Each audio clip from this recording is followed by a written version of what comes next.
Hi guys, welcome back to our channel. If you are new here, we are a minimalist family who is living big with less.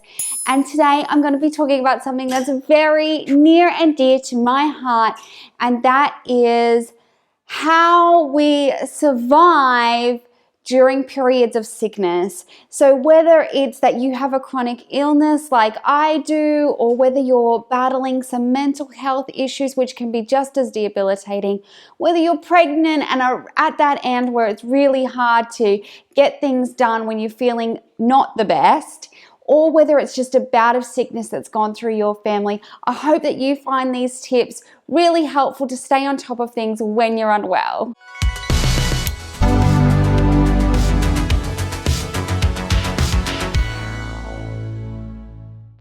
So guys, if you have been around for any length of time, you've probably heard me speak about some of my health issues. I have a condition called sphincter of Oddi dysfunction, which causes some other flow-on issues with my pancreas and liver. And so sometimes I have a really good stretch of feeling great, and other times I have just back-to-back infections and a lot of pain. So over the years, I have had this disease for over 10 years now. And so over those years, I have sort of come to find some things that I find really helpful in us not just surviving, but thriving during these periods, especially if they're going to be for an extended period of time. And I guess some of you have found me or our channel because of those, looking for those sorts of videos. And so I love to get your messages and your comments about how you guys are doing it, how you're coping, because I know that whether it's a mental health issue or a physical issue,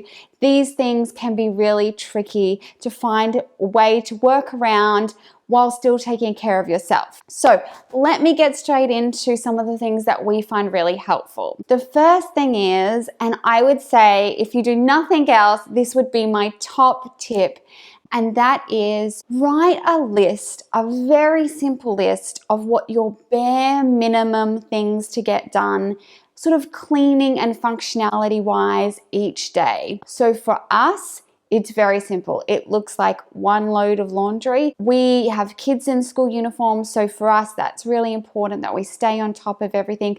We also live in a very humid climate, so staying on top of laundry is really important. So one load of washing every day. The second thing for my mental health is to make sure that our kitchen stays relatively clean. So as long as the dirty dishes end up either washed or in the dishwasher and all the benches are wiped, at the end of the day, I'm not worried about any other deep cleaning. I'm not wiping fridges or cupboard doors or ovens or anything like that. I'm just focusing on what we need to get done, the bare essentials, and that is dishes away and benches clear. The other two things are things that my family and my kids do without me actually having to do it, and that is a really quick toy tidy. So just anything that's out at the end of the day, the kids just do a really quick pop away into the basket. I'm not worried if they're not sorted perfectly, if the lids aren't on, whatever. As long as it's up off the floor, that's going to give us a clear slate for the next day. Another thing my kids do is they wipe over their bathroom. So they'll wipe over the sink, we wipe out the bath after they've gotten out, and that just helps us to stay on top of it. I don't know about your kids, but my kids are gross. Toothpaste, the soap, the whole thing, it just becomes a really big mess really quickly. So a really quick wipe over in their bathroom will keep us on top of things. And even if I didn't get in there to clean it for a couple of weeks, it really would be okay. My husband is always happy to help, and so he will be most happy to keep on top of our bathroom. And I also do our toilets every single day. I just give them a quick swish with some cleaning solution. It takes 2 minutes, and even when I'm at my worst, I can still manage to get it done because it's not a big job. My second tip for you is probably one of the hardest for me, and I had to really get over it, and I still struggle with it. And that is, let people help you. Having a list like your bare essentials is going to be so helpful if you do have someone who wants to help, because those are the things that you can ask them to help you with. They don't need to be deep cleaning your home, but if they can help you keep on top and keep things manageable, that is going to be your best chance of success. To accepting help, whether it's a meal or letting someone come and watch your kids while you have a rest, whatever it takes. It is hard. We all like to think we can do it all, but if you're really struggling, let people help you. They want to help you, and I'm sure you would love to help others when you're feeling better. My third tip for you is use convenience items or services. This is the time to do it. You don't have to use it all the time, but if you're in a period where everyone's sick, or you're really sick, or your husband's really unwell, this is the time to use those convenience items. So for me, that is things like buying some simple cleaning wipes. Because you know what, I can tell a kid, grab a cleaning wipe and wipe down your bathroom sink. It's really quick and easy. They don't need a spray bottle. I don't have to be there monitoring them. It's something they can do really quick and easy. It's also handy if there's a spill on the floor and I'm not up to mopping every day like I normally am. I can quickly wipe it over.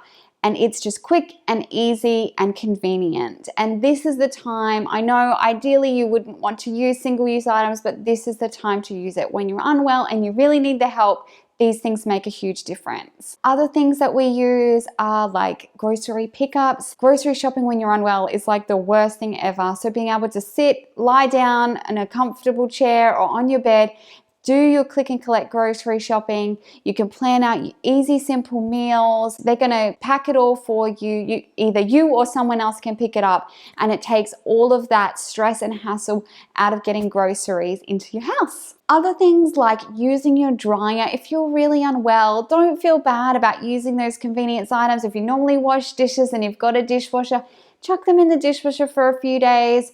Dry your items in the dryer instead of hanging them out. Whatever's going to make your life easier and still stay on top of things is going to be the best for everyone in the long run. Another thing that I find really helpful is just simplifying lunchbox snacks.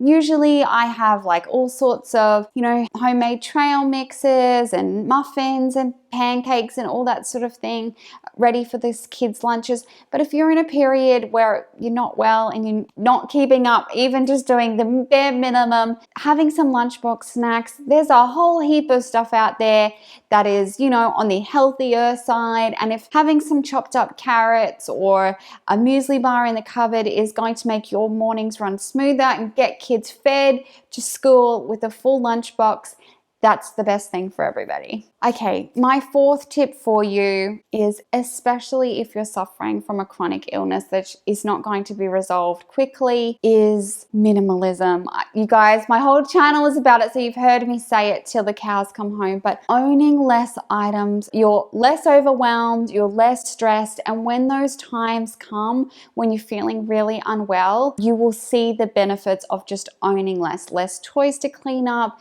less dishes to wash, that sort of thing.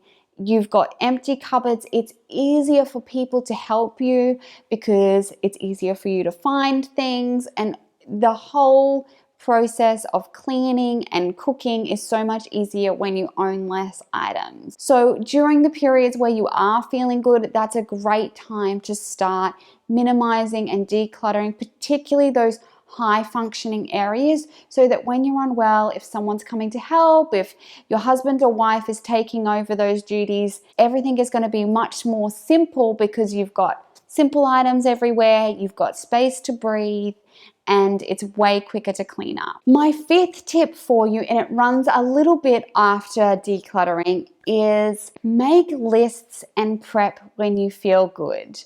So for me, like I said, I can have a few weeks where I feel really great, and then I can have, back-to-back pancreatitis and jaundice. And if I've prepped for those times, I notice how much easier it is for me, and how much quicker I recover because I'm not stressing about getting things done. So of course, prepping and writing a list of easy meals that either you could do yourself if you're feeling better in the afternoon, or that a spouse or kids could help you with. Keep it really simple, whether it's things that you have on hand or things that you could easily grab from a click and collect order.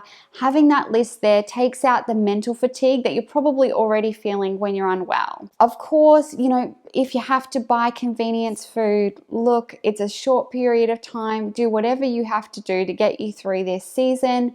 But when you're feeling good, if you want to maybe meal prep some meals so that they can just be pulled out of the freezer and into the oven, or even if it's just meal prepping a part of it, whether it's that you've got bolognese sauce there all the time so that you can quickly pop some pasta or some rice on, you know, casseroles, things like that. If you can double those recipes while you're feeling good, so you've got a small stockpile in your freezer for those times when you're really struggling, it's like a gift to your future self. Another thing, of course, you've got your bare minimum list of cleaning things. You've got a list of things for cooking and easy meals. But the third one, particularly if you have little ones at home, is just a really simple list or a box full of simple activities that you can do when you're not feeling well to keep your toddler occupied. So Pinterest has a million ideas for quiet bags, whether it's a little stash of books that you can keep for when you're not feeling well that will keep a toddler engaged while you lie down, whether it's some simple games that you put away specifically for when you're not feeling well so that those items will be fresh for your toddler, some simple crafts that aren't messy. I really like those water painting books that don't make a big mess, they're just water. I can set Hamish up at the bench and I can lie down on the couch. He's occupied for a little while and I still get the rest. But again, these lists and prep, of course, when you're feeling good, you're like, why do I need to write that down? I'll just remember. But when you're feeling horrible, being able to take out the mental fatigue of decision making and having to work out what to do when you're already feeling unwell, having that list there is going to make it so much easier for you because you'll know exactly what things you need to get done, things you can cook, and things you can do to keep your kids entertained while you're not feeling the best. So guys, I hope this video has given you guys some tips if you do find yourself in a situation where you're unwell to not just survive but thrive. I would love to hear your tips. Please leave them down below for me in the comments. If you're new here, we would love to have you subscribe, and I'll catch you guys in the next one.